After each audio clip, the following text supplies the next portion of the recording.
नमस्कार दोस्तों, मैं योगेश कुमार एक बार फिर स्वागत करता हूँ अपने यूट्यूब चैनल पे। तो देखिए दोस्तों, आज का जो टॉपिक रहेगा वो रहेगा कि आपको अपने एग्ज़ाम से पहले क्या-क्या सावधानियाँ रखनी चाहिए और एग्ज़ाम देते टाइम भी क्या सावधानियाँ रखनी चाहिए। इन दोनों टॉपिक्स के बारे में बात करेंगे क्योंकि देखिए जो बहुत सारे स्टूडेंट ऐसे हैं जो पहली बार ही अपना एग्ज़ाम देने जा रहे हैं, तो उनको नहीं पता होता कि एग्ज़ाम देने से पहले हमें किन-किन चीज़ों का ख़्याल रखना चाहिए। एग्ज़ाम देते वक़्त भी किन-किन टॉपिक को किस तरीके से कवर करना चाहिए और किस टॉपिक को कितना टाइम देना चाहिए। ताकि अपने एग्जाम को बहुत अच्छी तरीके से कंडक्ट कर पाए। तो आज बारी-बारी इन्हीं वैल्यूएबल पॉइंट्स पे बात करेंगे। इसके आप ये वीडियो पूरा देखेंगे ताकि आपको नॉलेज अच्छी तरीके से हो जाए जो एज़ ए बिगिनर एग्जाम देने जा रहे हैं कि किस तरीके के एग्जाम को हमें फेस करना है फर्स्ट टाइम।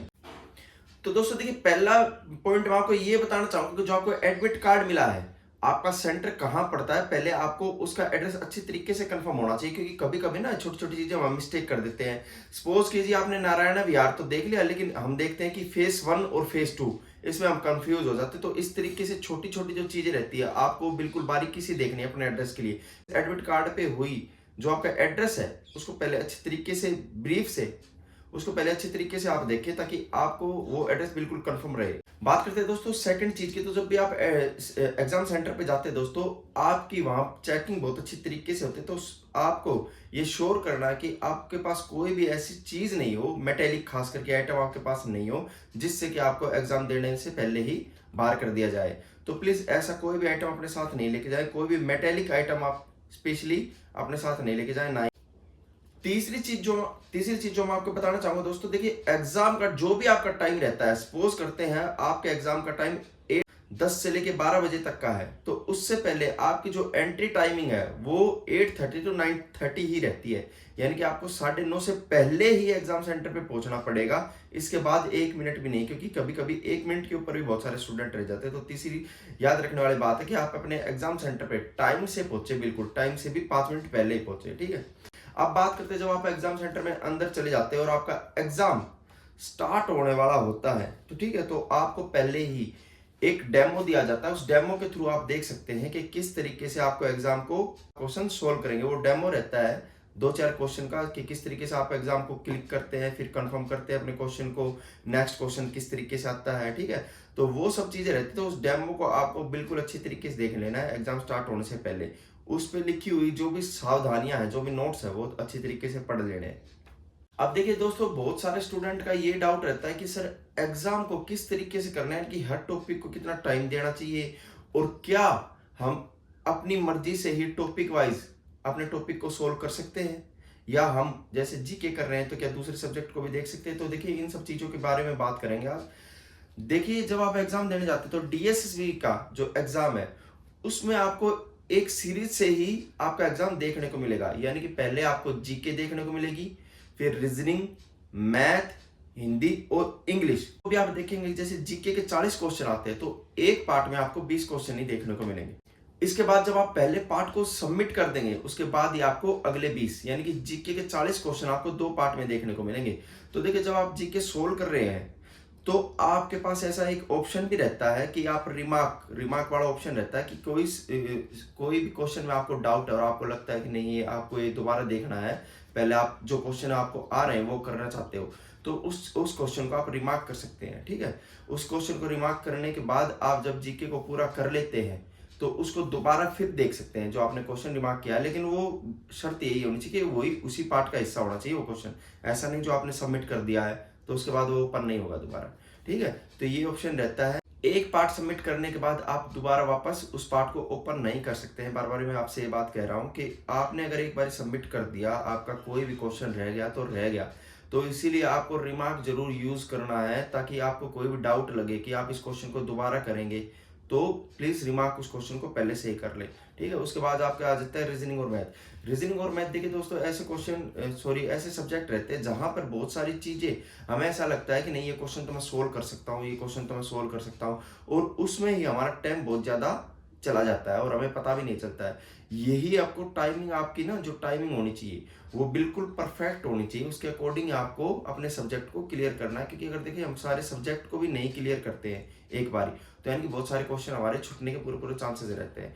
तो देखिए अगर आप रीजनिंग सोल्व कर रहे हैं और आपको लगता है कि कोई क्वेश्चन आपका बहुत ज़्यादा टाइम ले चुका है, तो प्लीज़ उस क्वेश्चन को छोड़ दें, क्योंकि हो सकता है आपके रीजनिंग में वो क्वेश्चन की जो टाइम आप दे रहे हैं वो आने वाले हिंदी और इंग्लिश तक आप ना पहुंच पाए, उसकी वजह से टाइम आपके पास कम रह जाए और आप पता चला कि आप हिंदी और इंग्लिश को तो देख ही नहीं पाए।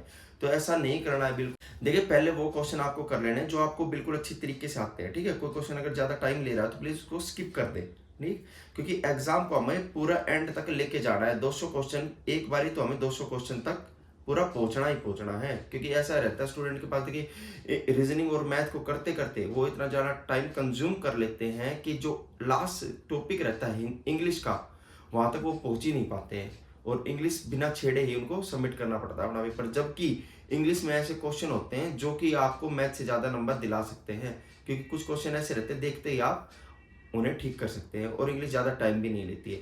तो मैथ और रीजनिंग के लिए स्पेशली ये ध्यान रखें, जो क्वेश्चन आप कर रहे हैं जिसमें आपकी परफेक्ट पकड़ है उस क्वेश्चन को करें।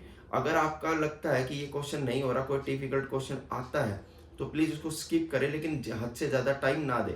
आपकी जो टाइम वेटेज रहेगी हर टॉपिक और हर सब्जेक्ट को लेके, वो मैं देखिए एक बार आपको बता देता हूँ। वैसे तो आपने अपने अकॉर्डिंग हर चीज़ परफेक्ट कर रखी होगी, लेकिन फिर भी मैं एक बार आपको टाइमिंग बता देना चाहता हूँ जो आप अपने एग्जाम में यूज कर सकते हैं। देखिए जीके के लिए आप मैक्सिमम टाइम 18 मिनट कंज्यूम कर सकते हैं, ठीक है। मैथ के लिए जो आपकी टाइम रहेगी वो आप 40 मिनट ही कंज्यूम कर सकते हैं लास्ट, ठीक है। रीजनिंग के लिए आप 30 मिनट, आपकी लास्ट बता रहा हूँ, उससे पहले अगर आपकी हो जाती है तो बहुत अच्छी बात है। बच जाती हैं हिंदी और इंग्लिश। हिंदी और इंग्लिश के लिए जो आपकी टाइम रहेगी वो रहेगी दोनों को मिला के, अगर आप हिंदी पहले सोल्व कर रहे हैं तो 18 मिनट्स और लास्ट में इंग्लिश को हमें 20 मिनट्स देने ही देने होंगे, क्योंकि उसमें पैराग्राफ्स भी होता है जो हमें पढ़ना पड़ता है। तो देखिए इस तरीके से आपकी टाइमिंग रहेगी और इस तरीके से आपको पेपर ये सोल्व करना है। आपकी प्रैक्टिस आपने जो कर रखी है उस हिसाब से आप पेपर सोल्व करेंगे। लेकिन फिर भी एज ए बिगिनर जो स्टूडेंट एग्जाम देने जा रहे हैं उनके लिए मैं यही बोलना चाहूँगा कि देखिए परफेक्ट टाइमिंग के अकॉर्डिंग आपको पेपर सोल्व करना है। जो क्वेश्चन नहीं आता उसको प्लीज़ स्किप करें। एक बारी तो 200 क्वेश्चन तक आपको पहुंचना है, क्योंकि देखिए मैं फिर बता रहा हूँ रीजनिंग और मैथ में टिपिकल क्वेश्चन होते हैं, ट्रिकी क्वेश्चन होते हैं जो आपको उलझा के रख सकते हैं। तो उन उलझने वाले क्वेश्चनों को आपको बचना है, ठीक है। उससे आगे हिंदी और इंग्लिश आती है। हिंदी और इंग्लिश में देखिए ऐसे क्वेश्चन रहते हैं जो सिर्फ आप देखते ही टिक कर सकते हैं। यानी कि अगर आपने रीजनिंग में 3 क्वेश्चन सिर्फ टाइम की वजह से छोड़े हैं, तो आप 3 की बजाय 6-7 क्वेश्चन हिंदी और इंग्लिश में आप उस टाइम के हिसाब से कर सकते हैं। तो प्लीज़ इस तरीके से आपको एग्जाम कंडक्ट करना है और फिर अच्छी तरीके से ये आपको देखना कि हर क्वेश्चन आपने सबमिट अच्छी तरीके से किया है। लास्ट में भी जो आप अगर 200 क्वेश्चन तक पहुंचे तो सबमिट करना आपका बहुत जरूरी रहता है। तो ये थी कुछ सावधानियां जो आप एग्जाम में और एग्जाम से पहले आपको बरतनी है। और देखिए दोस्तों, अभी तक भी अगर आपने पीडीएफ नहीं देखी है जो प्रीवियस एग्जाम था, ताकि आपको हर तरीके से नॉलेज हो जाए कि किस तरीके से एग्जाम आता है, तो प्लीज़ मेरा इंस्टाग्राम मैं आपको शो कर रहा हूँ, इस पे जाके आप मुझे डीएम कर सकते हैं। आपको प्रीवियस एग्जाम की जितनी भी पीडीएफ थी मैं प्रोवाइड करा दूंगा। अब और भी ज़्यादा पीडीएफ है तो प्लीज़ जाके जरूर डीएम करें, ताकि आप 2 से 3 पेपर अपने जो भी हैं वो देख सकें और अपने एग्जाम से पहले अच्छी तरीके से प्रिपेयर हो सके। इसके अलावा भी देखिए, इसके अलावा भी दोस्तों, अगर आपको कोई भी किसी तरीके की प्रॉब्लम है तो आप मेरे इंस्टाग्राम पे जाके मुझे डीएम कर सकते हैं। कोई भी ऐसा सवाल जो आपके मन में चल रहा है तो आप मुझसे पूछ सकते हैं, ठीक है। सामने शो कर रहा हूँ तो स्क्रीन पे दिखाई दे रहा है, ये मेरा इंस्टाग्राम है, आप इस पे जाके मुझे डीएम और मैसेजेस कर सकते हैं। इसके बाद दोस्तों एक चीज मैं आपको और बताना चाहूंगा कि करंट अफेयर्स जो कि लास्ट टाइम पे आपके सबसे स्कोरिंग सब्जेक्ट रहता है, उसके लिए भी मैंने अच्छे अच्छे टॉपिक्स और कुछ बनाए हैं आपके लिए। तो अगर आप उन्हें भी देखना चाहते हैं तो मेरे इंस्टाग्राम पे आकर मुझे डीएम कर सकते, ताकि करंट अफेयर्स की जो भी क्वेश्चन है वो आपके साथ में शेयर कर सकूं। तो अपने एग्जाम को इसी तरीके से प्रिपेयर करना और यही सावधानी जो आपको एग्जाम से और एग्जाम के दौरान आपको रखनी है, ठीक है। तो करते रहे अपनी तैयारी। आई विश के जो आपने मेहनत की वो आपकी बारी जरूर सफल होगी, भगवान जरूर सफल करेगा, ठीक है। इसी के साथ जय हिंद जय भारत। करते रहे अपनी तैयारी, क्योंकि आपकी बारी आपकी बारी।